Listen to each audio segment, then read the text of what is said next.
안녕하세요. 오늘 여러분들께 당뇨, 땡땡땡 호르몬 조절을 할 줄 알아야 중복한다 라는 제목을 가지고 말씀드리도록 하겠습니다. 자, 우선 구독하지 않으신 분들은 구독 부탁드리도록 하겠습니다. 그럼 바로 시작합니다. 자, 당뇨 환자분들께서 조절할 줄 알아야 할 바로 이 호르몬은 글루카곤입니다. 자, 이 글루카곤에 대해서 말씀드리도록 하겠습니다. 자, 이 글루카곤은 췌장의 랑게르한스 섬의 알파세포에서 합성을 하고 분비를 하게 됩니다. 자, 그러면 이 췌장은 약 15cm 그리고 무게가 100g 정도 되는 작은 장기입니다. 이 화면에서 보는 것 같이 위장 후벽에 위치해 있고 12지장과 연결되고 비장과 인접해 있습니다. 자, 여기서 얘기하는 랑게란스 섬은 19세기 랑게란스라는 학자가 발견하게 되었고요. 자신의 이름을 따서 랑게르한스 섬이라고 이름을 짓게 되었습니다. 자, 우리가 잘 아는 인슐린은 이제 베타세포에서 만들어진 걸 잘 알고 계시죠? 그리고 인슐린의 하는 역할이 되게 다양하게 있는데 그 중에 가장 중요한 역할이 바로 혈류에 있는 당을 세포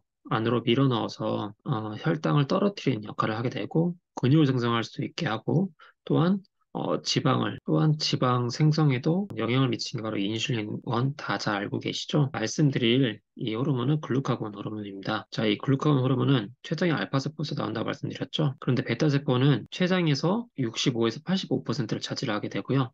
알파세포는 15에서 20%만 차지합니다. 자, 그러면 이 베타세포가 췌장에서 65에서 10% 차지하는 이유가 무엇일까요? 바로 우리 몸에서 혈당을 떨어뜨릴 수 있는 호르몬의 기능을 하는 게 바로 이 인슐린밖에 없거든요. 자, 그래서 이렇게 많은 부분의 췌장에서 이 베타세포가 있는 것으로 저는 생각이 듭니다. 네, 혈당 조절의 메커니즘 좀 말씀드리도록 하겠습니다. 우리 몸에는 항상성이라고 해서 항상 일정하게 100ml당 100mg씩 포도당의 농도를 유지를 하려고 합니다. 자, 근데 혈중 포도당 농도가 증가하게 되면은 이자의 베타세포에서 혈액 속으로 인슐린을 분비를 하게 되죠.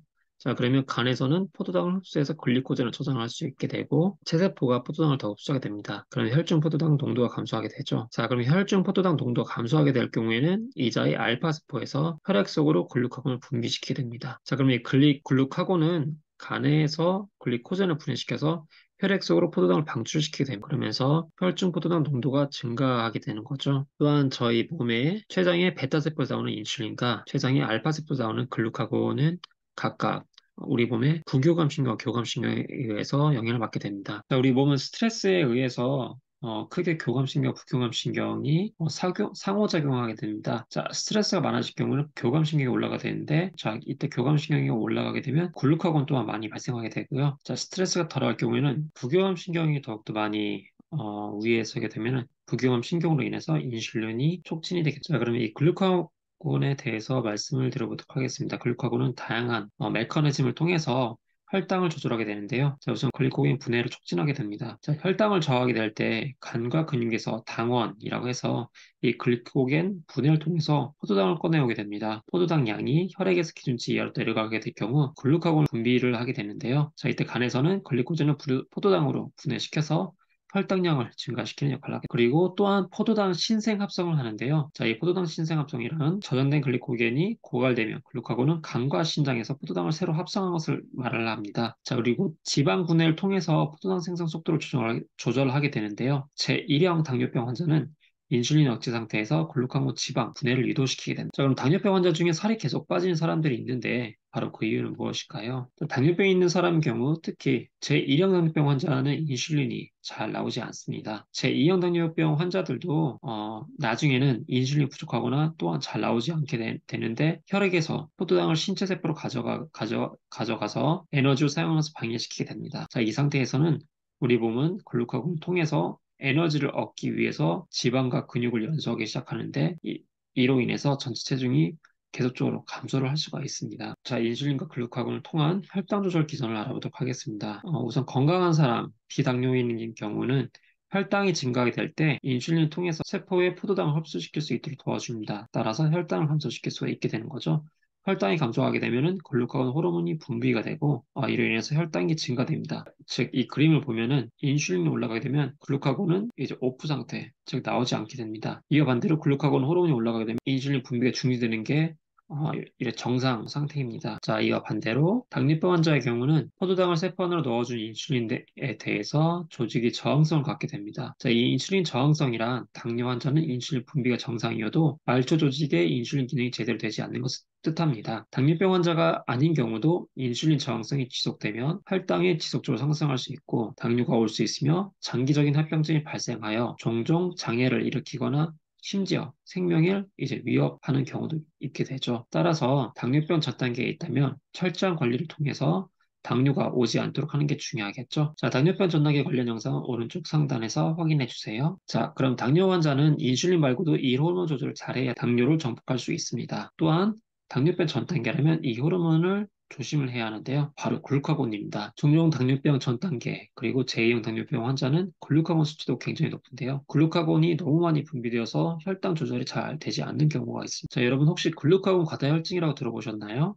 이 현상은 모든 종류의 당뇨병 환자에서 볼 수가 있습니다. 즉, 제1형, 제2형 당뇨병 환자에서 볼 수가 있고, 췌장 절제술을 한 이후에도 글루카곤이 계속적으로 올라가 있는 상태를 볼 수가 있습니다. 이 글루카곤이란 호르몬은 인슐린과 정반대작용을 하는 호르몬입니다. 즉, 탄수화물과 지방, 단백질 대사 관련해서 인슐린의 정상작용인 글리코젠 생성, 지방 생성, 근육 생성에 정반대작용을 한다고 생각하시면 됩니다. 자, 이 그림과 같이 인슐린이 작동되어 있는 상태에서는 스위치가 온오프 하듯이 글루카곤이 잘 작동되지 않는데요. 당뇨 환자는 이 온오프 스위치가 작동이 잘 되지 않습니다. 즉, 당뇨 환자에서는 인슐린 저항성을 보여도 글루카곤이 계속 작동이 되어 있는데요. 정상인은 혈당이 높아지면 인슐린과 다른 호르몬들에 의해서 글루카곤 분비가 차단되거나 제2형 당뇨병 환자는 식사 후 상황에서도 알파 세포에서 글루카곤이 계속 분비됩니다. 그러면 간에 저장되어 있는 포도당의 방출을 계속 촉진시켜서 혈당을 더욱 높이게 됩니다. 자, 그럼 글루카곤 분비가 정상적으로 제대로 되어야 하는데 그러려면 글루카곤 분비가 언제 되는지 알아보도록 하겠습니다. 당뇨병 전 단계에 있는 분들 그리고 당뇨병 환자들은 전문가 상담을 통해서 단식을 잘 활용하면 좋겠습니다. 특히 단식을 할 때 혈당을 조절해주는 호르몬이 나오는데요.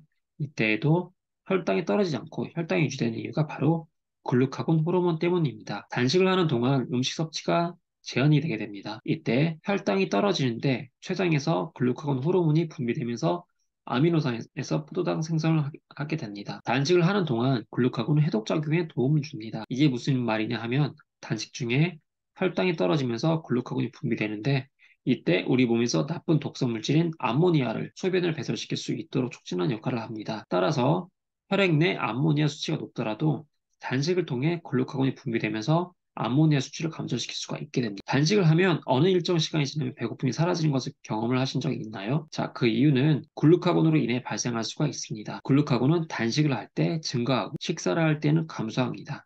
즉, 글루카곤은 음식 섭취를 줄이게 되면 나옵니다. 또한 동시에 배고픔도 줄여주는 효과를 줄 수 있습니다. 혈당을 올리는 중인데 음식이 땡기지 않도록 해서 혈당이 과하지 않게 올라가지 않도록 조절해줘. 글루카곤은 간에서 포도당 생산량을 증가시킵니다. 그래서 글루카곤은 간에서 글리코겐을 포도당으로 전환, 즉 글리코겐을 분해시켜서 촉진하게 하여 글리코겐을 분해시키게 하고 새로운 포도당 합성, 즉 포도당 신생합성을 자극하며 포도당 분해, 즉 당 분해와 글리코겐 형성, 글리코겐 생성을 억제시키게 됩니다. 또한 글루카곤은 지방 분해 촉진을도 도움이 되는데요. 바로 글루카곤을 통해서 지방산과 글리세롤을 분해시키. 자, 이 분해된 글리세롤은 간으로 다시 보내져서 새로운 포도당으로 합성되기 때문에 혈당을 높일 수 있게 합니다. 또한 단식을 하면 에너지 대사가 활발해지는 걸 아셨나요? 에너지 대사가 활발하단 말은 지방 연소, 즉 타들어간다는 말입니다. 그 원인으로 글루카곤 효과가 작용할 수가 있습니다. 글루카곤은 지방 중에 갈색 지방 조직을 활성화시키는 것으로 추측되는데 갈색 지방은 지방을 연소하는 것으로 알려져 있고 또한 갈색 지방은 휴식 시